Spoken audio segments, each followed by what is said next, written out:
2022 Polaris XP1000 Sportsman S. This is an all-wheel drive machine.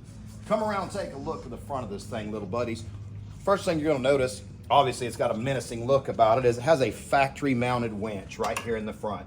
Very cool to have that already on it. And it is an EPS model, so it has electronic power steering.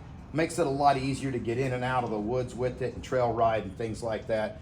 You also have your headlight, which is going to light up the way as you move the handlebars without depending on the headlights that are down here, which that's awesome.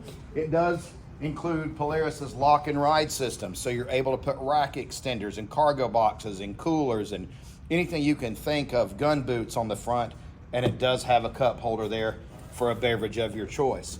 Coming around to the front, you'll also see that it is an automatic machine, and you just basically shift like a car, low, high, neutral, reverse, and park. And then you have full digital instrumentation up here, which is really cool. What does it have? Well, it has everything.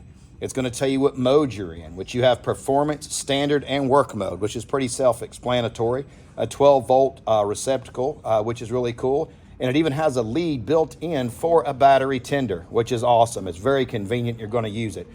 2 to 4-wheel drive, or all-wheel drive, as Polaris calls it. And the switches for your winch are right here as well with your reverse override, so you can back up with some oomph when you need to. Metallic paint job looks really cool. The bright neon looking graphics all bring it home. And you can look down in the front and see the A-arms and how big they are. The radius, everything on it is just built like an absolute tank.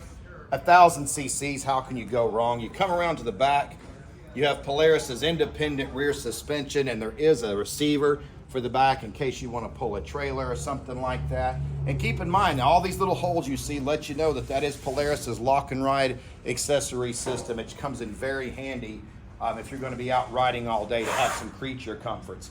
Again, it has a little bit of everything on it, but one thing it's not running short on is power. If you have a customer that wants to deer hunt on Saturday and Sunday, go ripping through the trails, this is a great do-it-all machine, providing they like performance, because it is 1,000 cc's, and that is the 2022 Polaris Sportsman XP1000.